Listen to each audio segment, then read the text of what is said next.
Hechos capítulo 2, versículos del 42 al 47. Recordarte que desde que empezó el año estábamos hablando acerca de indicadores de una iglesia saludable. Y tú dirás, bueno, ¿esto qué es?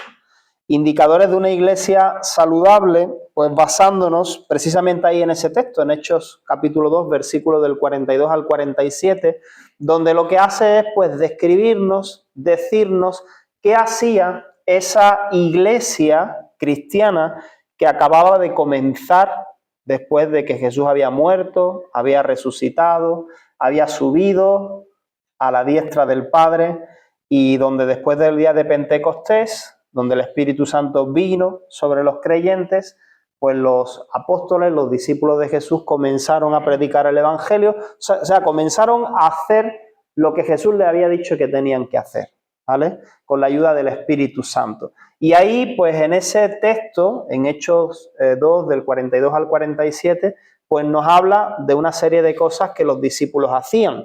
Nosotros ya hemos estado hablando acerca de la predicación del Evangelio, hemos estado hablando acerca de la conversión, hemos estado hablando el anterior del bautismo, hemos hablado de la oración y este mes quiero hablar acerca del discipulado. ¿Basándonos en qué? Pues ahí en el versículo 42, donde dice, y perseveraban en la doctrina de los apóstoles, ¿vale? ¿Qué significa esto? Que perseveraban en la doctrina de los apóstoles. Pues que la iglesia cristiana que recién estaba comenzando seguía con ahínco, seguía con devoción la enseñanza de los apóstoles, de estos que fueron los discípulos de Jesús. Y la pregunta sería, bueno, ¿y qué enseñaban los apóstoles? Pues está claro que los apóstoles lo que enseñaban era lo que habían aprendido con Jesús, enseñaban las enseñanzas de Jesús. Esto conecta, engancha muy bien con Mateo capítulo 28, versículo del 19 al 20, que seguro que tú ya te lo sabes de memoria, pero Jesús les había dicho, ya después de que él resucitó y se apareció a sus discípulos, les había dicho, bueno, desde el 18, toda autoridad me es dada en el cielo y en la tierra, por lo tanto, id y haced discípulos a todas las naciones, bautizándolos en el nombre del Padre, del Hijo, del Espíritu Santo, que es lo que haremos el domingo 25, ¿vale? Pero presta atención a esta palabra en el versículo 20, enseñándoles que guarden todas las cosas que os he mandado. ¿Cuál era la doctrina de los apóstoles? Estas enseñanzas, las que Jesús les había dicho, oye, vosotros tenéis que hacer discípulos, bautizándolos y enseñándoles que guarden todas las cosas que yo os he mandado. Entonces, por lo tanto, nosotros decimos, porque usamos mucho, ¿no?, en el ámbito cristiano eso de discipulado, pero cuando vas a la Biblia quizás no encuentras esa palabra, si encuentras discípulo, pero eso de discipulado, ¿qué es? ¿Vale? Y nosotros decimos que los apóstoles discipulaban a la iglesia, ¿por qué? Porque les enseñaba. O sea, entendemos en nuestra expresión, ¿no?, que discipular es enseñar a otras personas a guardar aquellas cosas que Jesús mandó. Pero déjame decirte una cosa, que aquí a veces cuando nosotros pensamos en hacer discípulos es enseñar, a veces puede venir confusión. ¿Por qué? Porque discipulado no es un curso. O sea, el discipulado, porque sí tenemos costumbre de esto, ¿verdad? A ver, ¿te quieres bautizar? Bueno, pues tiene que hacer discipulado del bautismo, que es un PDF con 5, 6, 10 páginas, que cuando tú te lo leas, tú ya has hecho el discipulado, ¿vale? Y entonces, bueno, entonces, ¿qué tenemos? Aprobado, ¿no? O necesita mejorar, lo que sea, ¿no?, que le quieras poner, no le ponemos nota. El tema es que muchas veces nos hemos conformado con que, bueno, pues el discipulado es un cursillo que uno hace, ¿no? Que la iglesia tiene un manual de instrucciones y que te lo pasa, a ver, discipulado 1, discipulado 2, discipulado 3, ¿no? Y mira, no se trata. Comúnmente confundimos el discipulado pues por eso, con eso, con un curso. A veces hasta un curso en línea, ¿vale? Online. O con adquirir cierto conocimiento. Pero lo cierto es que discipulado es mucho más que eso, ¿vale? Mira, discipulado no tiene que ver solamente con tener conocimiento, porque yo puedo tener mucho conocimiento de la Biblia y no ser un discípulo de Jesús. ¿Por qué? Porque el discípulo de Jesús, ¿quién es? El que sigue a Jesús, el que guarda lo que Jesús ha mandado. Guarda no que lo guarda en el cajón de la mesita de noche, que lo guarda en el corazón. Y si tú guardas enseñanzas en tu corazón, ¿qué haces? Que las vives. Porque cada uno de nosotros guardamos en nuestra vida, en nuestro corazón y en nuestra mente lo que nos han enseñado desde pequeñitos, directa o indirectamente. No solamente lo que nos han enseñado porque nuestra madre o nuestro padre o nuestros vecinos, quien sea, nos lo repetía una y otra vez, sino lo que hemos visto hacer. Eso lo guardamos. Y sale, instintivamente sale. Pues guardar las palabras de Jesús implica atesorarlas en el corazón. Evidentemente tiene que entrar por el intelecto, ¿no? Yo tengo que entender qué es lo que Jesús ha dicho, pero luego tiene que ser guardado en el corazón y vivido, ¿vale? Entonces, discipulado es un proceso de aprender a obedecer e imitar a Jesús. Hoy estoy hablando de esto como una introducción, ¿no? Ya que todo el mes vamos a hablar de esto en diferentes prédicas y podríamos usarlo durante todo un año, pero a modo de introducción para que tengamos claro cuál es el concepto. Se trata de aprender a obedecer a Jesús y de imitar a Jesús. Pero Jesús nos dio a entender lo que realmente es el discipulado, y algo que me gusta a mí, pues, recurrir a este texto, es la oración que él hizo al Padre, ¿vale? Juan capítulo 17, versículo del 4 al 9, él se refirió, Jesús orando al Padre, se refirió al tiempo que compartió con sus discípulos, a esos 3 años que convivió con ellos, como una obra que él había acabado, que él había terminado y que eso traía gloria al Padre. Mira, vamos a leerlo. Juan capítulo 17, versículo del 4 al 9. Está orando Jesús, está hablando con el Padre y dice: yo te he glorificado en la tierra, he acabado la obra que me diste que hiciese, ¿vale? Y todavía no había sido crucificado. Entonces no está hablando de que la obra que me diste que hiciese era pues ir a morir en la cruz, simplemente, que también, ¿no? Pero dice: yo ya he terminado, he acabado la obra que tú me diste que hiciese. Y dice versículo 5, ahora pues, Padre, glorifícame tú al lado tuyo con aquella gloria que tuve contigo antes que el mundo fuese. Y ahora dice, versículo 6, he manifestado tu nombre a los hombres que del mundo me diste. Se está refiriendo a sus discípulos. Tuyos eran y me los diste, y han guardado tu palabra. Mira qué importante estas dos cosas. Yo he manifestado tu nombre a estas personas y ellos, ¿qué han hecho? Han guardado tu palabra. O sea, ellos se han encargado de obedecer tu palabra. Versículo 7. Ahora han conocido que todas las cosas que me has dado proceden de ti, porque las palabras que me diste yo les he dado, y ellos las recibieron y han conocido verdaderamente que salí de ti. Y han creído que tú me enviaste. Yo te ruego por ellos, no ruego por el mundo, sino por los que me diste, porque tuyos son. Entonces, este proceso de discipulado consistió básicamente en estas dos cosas. Jesús está diciendo: yo les he manifestado tu nombre. Yo te he dado a conocer a estas personas. Ahora, ¿cómo lo hizo Jesús? A ver, ¿cómo dio a conocer Jesús quién era Dios a las personas con las que estaba, a los discípulos? En un curso al que se tuvieron que inscribir y asistían cada sábado, era sábado, no domingo, a la sinagoga, y ahí recibían su curso y cuando terminaron le dieron su diploma. No. En línea, no, ¿verdad? Tampoco, por internet tampoco. ¿Cómo? No sé, sentado en un anfiteatro donde Jesús hablaba y los demás escuchaban y ya está, y luego había un control de asistencia. A ver, Pedro, has venido, Juan, a ver, este me ha faltado, no. Jesús no solamente enseñó predicando, enseñó con su vida.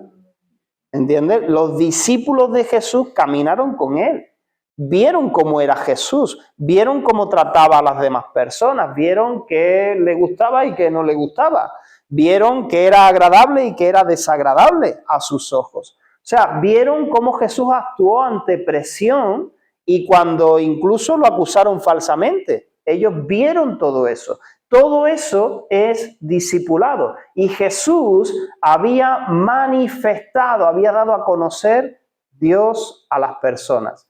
Y ellos habían guardado su palabra. Y tú dirás, bueno, pero los discípulos perfectos no eran. Es verdad, no eran perfectos. Pero eran hombres, eran personas que a pesar de sus imperfecciones decidieron seguir a Jesús. O sea, y tú y yo tenemos como esta falsa idea, ¿no? Yo no sé eso de dónde viene, ¿no? Lo hemos hablado en alguna ocasión, que parece que si tú dices que eres cristiano, ya la gente te está mirando como, a ver, pues este tiene una moralidad que está aquí, este no puede fallar en nada, y a la mínima, hipócrita, ¿no? A ver, que tú has decidido seguir a Jesús a pesar de tus imperfecciones. O sea, si yo te digo, mira, yo desde el día que decidí seguir a Jesús, yo es que yo no camino, yo levito, yo voy flotando por la vida, ¿me entiendes? Yo te estaría mintiendo, ¿entiendes?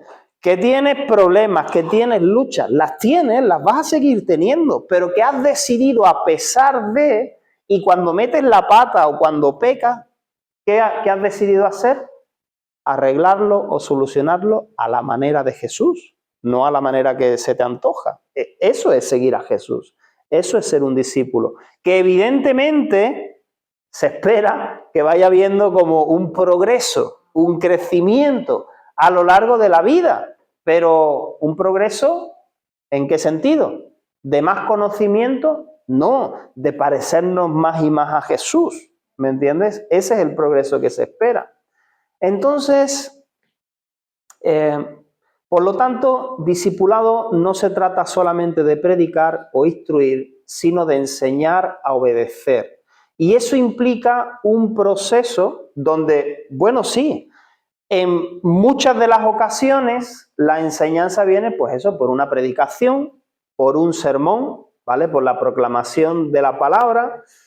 Pero no solamente así. Mira, es verdad que nosotros, por tradición, hemos como sacralizado la predicación. O sea, cuando digo la predicación me refiero a el culto, ¿no? A que la única manera de recibir enseñanza es así, pues que una persona está aquí y predica a los demás. Pero, o sea, la enseñanza puede venir de me siento contigo a tomar un café, en las casas, como nos reunimos en las casas también, en una conversación, en una relación, ¿entiendes? Entonces, no le estoy quitando importancia a la predicación de la palabra, pero lo que estoy diciendo es que no es la única manera de enseñar y discipular, que tenemos que estar abiertos a esto. Entonces, Jesús ya lo hemos dicho, que Él se mostró a aquellos a los que estaba discipulando. Mostrando el testimonio, manteniendo una relación cercana. De esa manera se disipula. Dando espacio a la persona a la que se supone que estamos enseñando o discipulando o hablando de Jesús. ¿Para qué? Para que también en sus situaciones cotidianas la persona pueda aplicar lo que ha aprendido. Mira, si estamos hablando solamente de teoría, pues al final eso no nos va a llevar a ningún sitio, ¿verdad? Porque volvemos a lo mismo, es información. Pero si estamos hablando, yo qué sé, estamos hablando del perdón. ¿Qué dijo Jesús acerca de perdonar a tus enemigos? Pues a lo mejor tú dices, bueno, pero yo ahora es que no sé, no me viene a la mente que tenga ningún enemigo, que yo sepa, no sé qué. Pero de pronto un poquito más adelante en tu vida, el mes que viene, te encuentras con alguien en el trabajo que empieza a hacerte la vida imposible, ¿vale? Que aunque tú no quieras o digas, pero si yo no me lo he buscado, pero alguien que se declara tu enemigo, ¿cómo vas a actuar? Ahí es donde va a haber la oportunidad para aplicar aquello que has aprendido de parte de Jesús.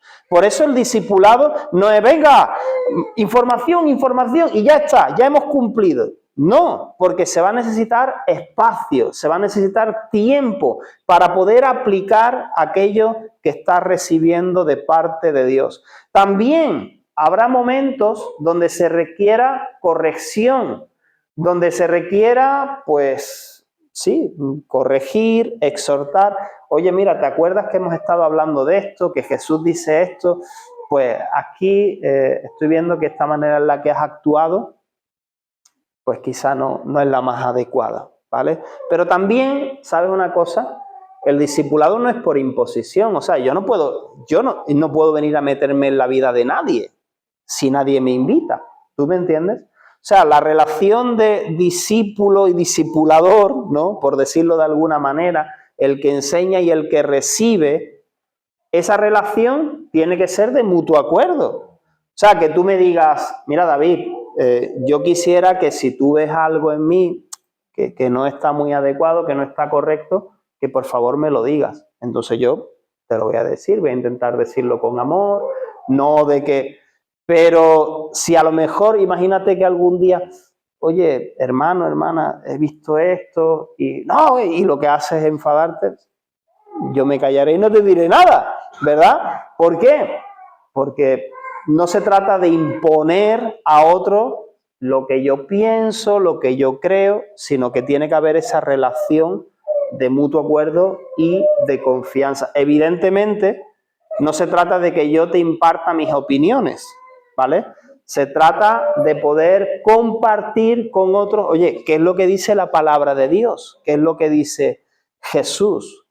Y también, pues, en el discipulado tiene que haber rendición de cuentas, ¿vale? O sea, eso, volvemos a lo mismo, yo no impongo sobre tu vida que me tienes que rendir cuentas, sino que uno voluntariamente dice, mira, yo quiero tener una persona a la que yo pueda dar cuenta de cómo voy caminando con Jesús. ¿Por qué? Porque eso es saludable. Eso es bueno, eso es decir, oye, yo quizá no veo todo lo que está ocurriendo en mi vida, mira, yo me veo lo que tengo delante, pero yo no me veo lo que tengo en la espalda. Yo quiero estar con otra persona cerca que me vaya guiando, orientando y diciendo, mira, esto estoy haciendo, estas decisiones estoy tomando, ¿vale? Y eso simplemente nos va a ayudar a crecer, ¿ok? Ahora, Jesús, como decía, no solamente predicó, sino que usó varios métodos o herramientas para enseñar. Una de las cosas que hablábamos, creo que la semana pasada, muy comunes eran parábolas, historias. Él usaba historias de la vida cotidiana, usaba argumentos de la vida cotidiana. ¿Para qué? Para que la gente comprendiera verdades profundas de la palabra de Dios, verdades profundas del reino de Dios. Él usó continuamente, ¿no? Historias, parábolas, para poder transmitir sus enseñanzas. Otra cosa que hizo en alguna ocasión es confrontaciones duras, palabras duras, ¿vale? Si me acompañas a Juan capítulo 6, versículo del 60 al 67,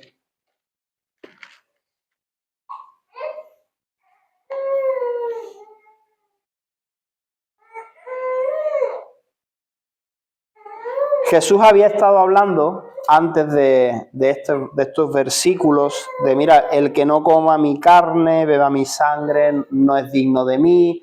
Y bueno, eran palabras, ¿no?, que sonaban como, espérate, ¿qué está diciendo Jesús, no?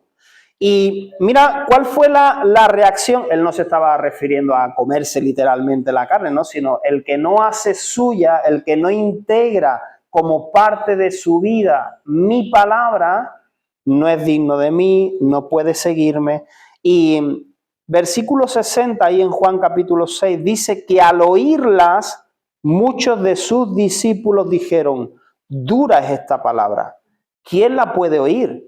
Sabiendo Jesús en sí mismo que sus discípulos murmuraban de esto, les dijo, ¿esto os ofende? O sea, Jesús estaba diciendo palabras confrontativas, palabras que eran de tomar decisiones, y entonces dice, ¿esto os ofende?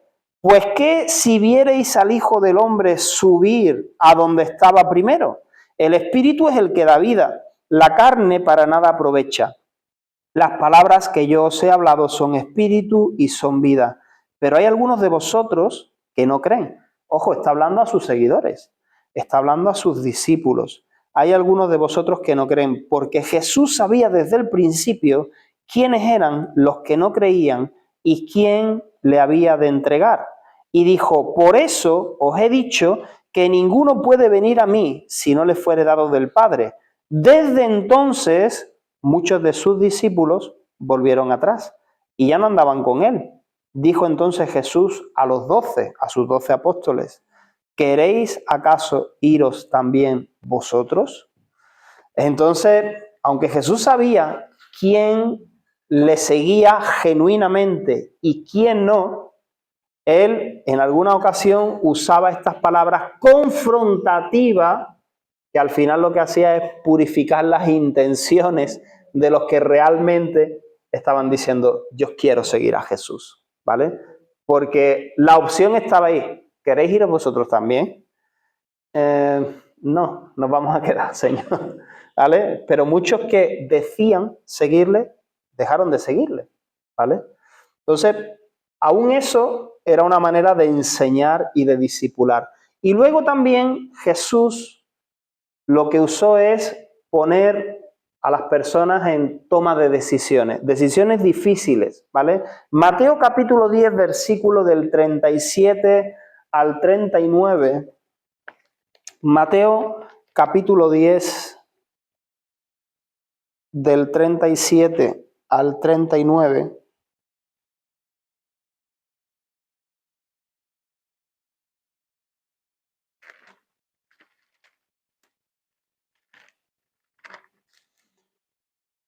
Dice así, el que ama a padre o madre más que a mí no es digno de mí. El que ama a su hijo o hija más que a mí no es digno de mí. Y el que no toma su cruz y sigue en pos de mí no es digno de mí.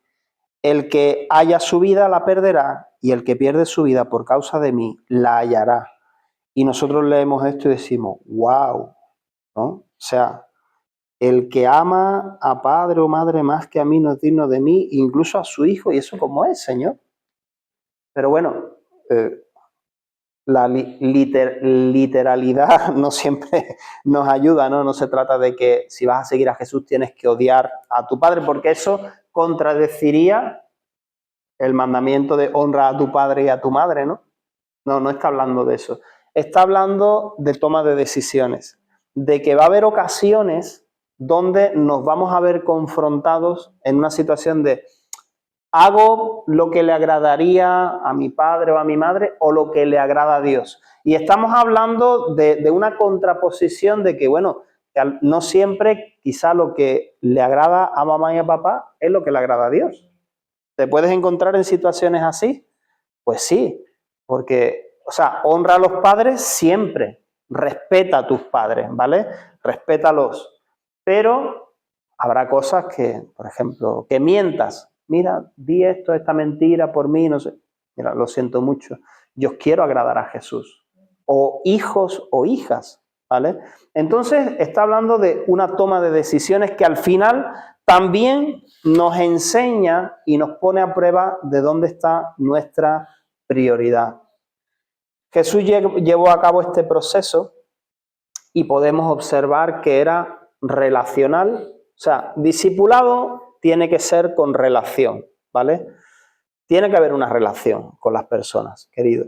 Tiene que ser intencional, ¿vale? Tiene que haber la intención de transmitir, de impartir una enseñanza, sobre todo aprovechando las cosas cotidianas de la vida, ¿no?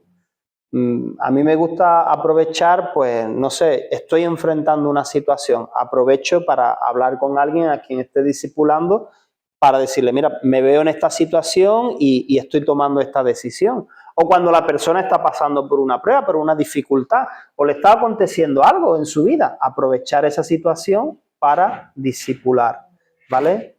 Y el discipulado, como has visto, pues no es una enseñanza simplemente formal de aula, sino que es una enseñanza no formal y vivencial, ¿vale? El objetivo de nuestro discipulado es ser como Jesús. Gálatas capítulo 4, versículo 19. Pablo está diciendo aquí, Gálatas 4, 19, hijitos míos, por quienes vuelvo a sufrir dolores de parto, hasta que Cristo sea formado en vosotros, ¿vale? Eso es lo que estaba buscando Pablo en los Gálatas. Eso es lo que tú y yo debemos buscar en otras personas. Bueno, en nuestra propia vida primero, está claro, pero lo que nosotros queremos ver, no que la gente nos dé la razón, que Cristo sea formado en otras personas. Que la persona conozca a Jesús y camine como Jesús, que imite a Jesús progresivamente. Parece que cuando decimos esto es una palabra muy grande. No, pero ¿cómo va a ser como Jesús, verdad? A ver, que imitemos a Jesús, que Jesús sea nuestro norte, nuestro referente. Si todos estamos de acuerdo en esto, ante una discusión, ante una situación difícil, complicada, no hay problema en ponernos de acuerdo, ¿verdad? Porque, a ver, ¿qué es lo que dice Jesús? ¿Qué es lo que haría Jesús? No, pero es que me dijo, sí, pero ¿y qué dijo Jesús? ¿Vale? Entonces, ahí no hay discusión ninguna. Romanos capítulo 8, versículo 29, dice, porque a los que antes conoció, también los predestinó, ¿para qué? Para que fuesen hechos conforme a la imagen de su Hijo, para que Él sea el primogénito entre muchos hermanos. O sea, está diciendo Pablo ahí en la carta a los romanos que el deseo de Dios es tener una familia de muchos hijos, pero a la imagen de Jesús. A la imagen de Jesús. El discipulado, en el discipulado pues tiene que haber, como hemos dicho, crecimiento. Y ojo, ahí siempre tenemos que andarnos con cuidado, aunque ya lo he dicho antes, de que yo, si soy yo el que estoy ayudando a otra persona a crecer, que no me convierta yo en la regla de medir. O sea, yo no soy la regla de medir de nadie. O sea, aquí no nos comparamos unos con otros. Ahí no, tú tienes que ser como yo. Mira, es que todavía te falta. O sea, no. Que todos tenemos que ser como Jesús. ¿Me entiendes? Que cada uno estará en una parte del proceso. Pero yo no soy vara de medir de nadie aquí. Ah, sí, porque no eres como el pastor. No. Que yo quiero ser como Jesús. Y yo no me mido del suelo a donde estoy. Yo me miro de aquí al cielo. Y me falta. ¿Sabes? Para ser como Jesús. O sea, imagínate, ¿no? Entonces siempre, ahí todos nos vamos a encontrar que siempre nos falta, ¿no? No es que me pongo al lado y digo, a ver, mira, a ver, te saco una cabeza.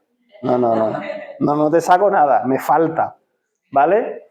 Entonces eso es importante, ¿no? Porque a veces podemos caer en esto, ¿no? Que la persona que nos está ayudando a crecer se convierta en nuestra vara de medir. No, ¿vale? Eso te lo digo para que lo tengas en cuenta y si estás enseñando a alguien también que lo tengas en cuenta. Efesios capítulo 4, versículo 13 al 16. Hemos dicho que el proceso de discipulado, y si no quieres que usemos esta palabra, por decir, ¿no? Para que me entiendas, el proceso de crecimiento, el proceso de aprender a guardar las palabras de Jesús, de imitar a Jesús, pues una de las cosas o uno de los elementos que nos va a ayudar es la iglesia. Por eso es tan importante congregarse. Mira, Efesios 4 del 13 al 16 dice, hasta que todos lleguemos a la unidad de la fe y del conocimiento del Hijo de Dios. O sea, todos queremos llegar a tener una misma fe y conocer de la misma manera al Hijo de Dios. A un varón perfecto, a la medida de la estatura de la plenitud de Cristo, para lo cual a todos nos falta, para que ya no seamos niños fluctuantes, niños que van de aquí para allá, que son llevados por doquier de todo tiempo, de todo viento de doctrina, O sea, para que no seamos llevados de aquí a allá con filosofías, con ideas, sino que tengamos claro qué es lo que dice Jesús. Por estratagemas de hombres que para engañar emplean con astucia las artimañas del error. O sea, queremos crecer para no ser así, para no ser inestables, para no ser inmaduros, sino que siguiendo la verdad en amor, crezcamos en todo en aquel que es la cabeza, y esto es Cristo, de quien todo el cuerpo, que somos nosotros, bien concertado y unido entre sí por todas las coyunturas que se ayudan mutuamente, según la actividad propia de cada miembro, recibe su crecimiento para ir edificándose en amor. Te lo resumo, que cuando nosotros estamos bien unidos, en armonía, bien concertados, tú tienes una función, tú tienes un don, una habilidad, yo tengo otra, pero todos los ponemos en común con un mismo fin y propósito, que es que todos queremos llegar a la unidad de la fe, del conocimiento de Jesús. Nosotros somos una comunidad que queremos conocer a Jesús, que queremos imitar a Jesús. Pues cuando nosotros hacemos eso, eso produce crecimiento. Aunque a veces hay incomodidad, ¿verdad? Porque uno sale por aquí, el otro sale por allá. Sí, pero eso va a traer crecimiento. Porque aún en esas inconformidades, aún en esos conflictos que a veces surgen dentro de la iglesia, es la gran oportunidad para aplicar la palabra de Dios. Para aplicar. Mira, si tú no puedes aplicar o no podemos aplicar la palabra de Dios, las enseñanzas de Jesús aquí, entre creyentes, ¿cómo lo vas a hacer en tu trabajo, entre no creyentes? ¿Cómo lo vas a hacer con tus familiares que no conocen a Dios? O sea, los vas a mandar a paseo. ¿Entiendes? Entonces, la iglesia es importante. Y no solo eso, Proverbios 27, 17 dice, hierro con hierro se aguza y así el hombre aguza el rostro de su amigo. Hierro con hierro se afila, así el hombre con el hombre. Hermano, hermana, nos afilamos mutuamente, nos purificamos, nos gusta decir. Este hermano, ¿cómo me purifica? Sí, darle gracias a Dios. Si te está haciendo a la imagen de Jesús, si tú estás tomando el lado de Dios en esa purificación, ¿verdad? Tú darle gracias a Dios. Había me contaron, ¿no? Un hermano hace mucho tiempo, Señor, lávame, dice, pero con jabón del bueno, purifícame, ¿no? No te vas a purificar con jabón del bueno, te vas a purificar con tu hermano y con tu hermana, ¿vale? Que a veces te afilas o nos afilamos mutuamente. Mira, la Biblia dice, evidentemente, que el crecimiento lo da Dios, ¿vale? Primera de Corintios 3, del 6 al 7, dice, yo planté, Apolos regó, está hablando Pablo, pero el crecimiento lo ha dado Dios. Así que ni el que planta es algo, ni el que riega, sino Dios que da el crecimiento, ¿vale? Dios quiere traer crecimiento a tu vida. Juan capítulo 15, versículos 5 y 8. Si permaneces en Jesús vas a llevar fruto, va a haber crecimiento en tu vida. Yo soy la vid, Juan 15, 5. Yo soy la vid, vosotros los pámpanos. El que permanece en mí y yo en él, este lleva mucho fruto, porque separados de mí nada podéis hacer. Volvemos a lo mismo, permanecer en Jesús. A veces esto puede sonar como, ¿qué es permanecer en Jesús?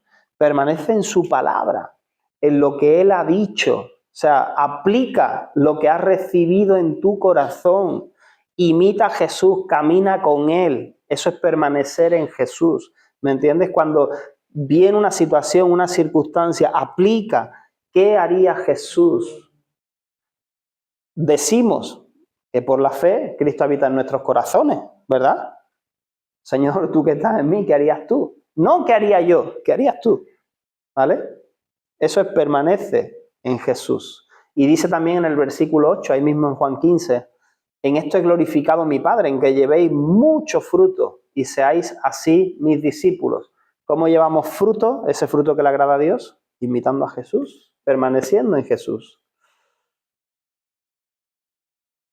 Finalmente, Colosenses capítulo 1, versículo del 9 al 10. Colosenses capítulo 1, versículo del 9 al 10. Por lo cual también nosotros, desde el día que lo oímos, no cesamos de orar por vosotros y de pedir que seáis llenos del conocimiento de su voluntad, en toda sabiduría e inteligencia espiritual, para que andéis como es digno del Señor, agradándole en todo, llevando fruto en toda buena obra y creciendo en el conocimiento de Dios. Una señal de crecimiento es descubrir, entender, conocer cuál es la voluntad de Dios, qué es lo que Dios quiere que tú y yo hagamos, ¿vale? ¿Qué decisiones quiere que tomamos? Nos ponemos de pie.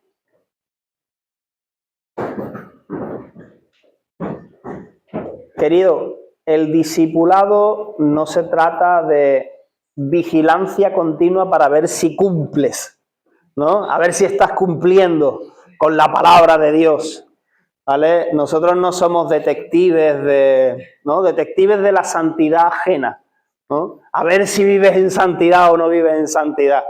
Querido, esto es personal, ¿vale? El discipulado, usamos este término, ese acompañamiento, ese ayudarnos mutuamente a vivir en la palabra de Dios, enseñando con nuestra boca, también con nuestros actos, ¿verdad? Pero yo no puedo estar controlando, porque podemos externamente hasta aparentar. Mira, podemos hasta poner cara de santidad, ¿no? Yo veo cara de santos a todos. Yo no veo aquí a nadie cara de un desgraciado, ¿no? Yo veo a todos cara de santos, ¿no?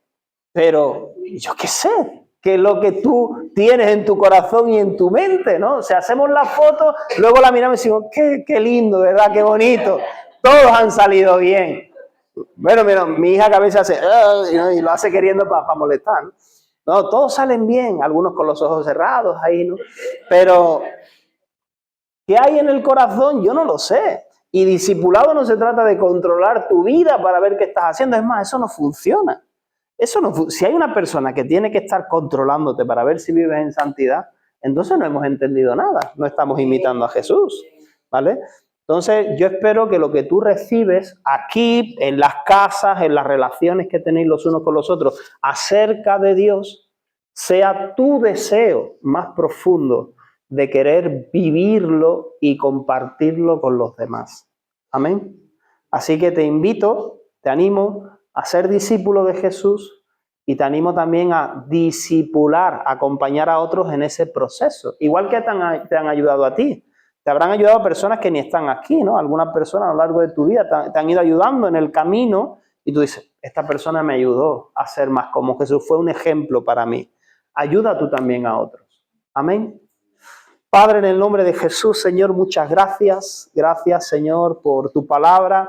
Gracias por ese proceso donde tú nos metes, Señor, donde tú nos invitas, Señor, a imitarte, a ser como tú, a atesorar tu palabra en nuestros corazones, Señor, a ponerla por obra, por práctica, Señor.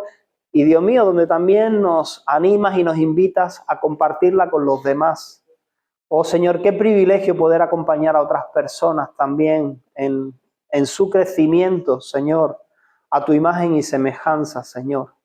Ayúdanos, Señor, ayúdanos sobre todo a esto, Señor, a aprender a guardar las palabras que tú nos has dado, Señor. Que este sea nuestro mayor testimonio, aprender a guardar tu palabra, Señor. Que esta sea nuestra carta de presentación, como una carta leída, Señor. Hemos aprendido a guardar tu palabra, hemos aprendido aún en los errores a tomar tu lado, aún cuando pecamos, Señor, a venir a ti y arreglar la situación a tu manera, Señor. Oh Dios, ten misericordia de nosotros, Señor. Y ayúdanos, Señor, queremos que tú seas nuestra vara de medir, Señor. Que tú seas nuestro referente, Dios. En el nombre de Jesús, Señor. Dios, gracias que delante de ti no podemos escondernos. Tú ves todo, Señor, en nuestras vidas, Dios. Gracias aún por los momentos difíciles donde nos llevas a tomar decisiones, Señor. Y nos pones a prueba para que podamos escoger qué queremos hacer, Señor. Si seguirte, Señor, o Dios, tristemente, como algunos dejaron de seguirte, Dios. Queremos ser de los que perseveran hasta el fin, Señor. Tú nos has predestinado para ser hechos a tu imagen y semejanza, Señor. En el nombre poderoso de Jesús, yo oro por tu iglesia, por esta congregación, Señor. Oh Dios, de que podamos hacer ese compromiso contigo y los unos con los otros, Señor, de crecer a tu imagen y semejanza. En el nombre de Jesús. Amén.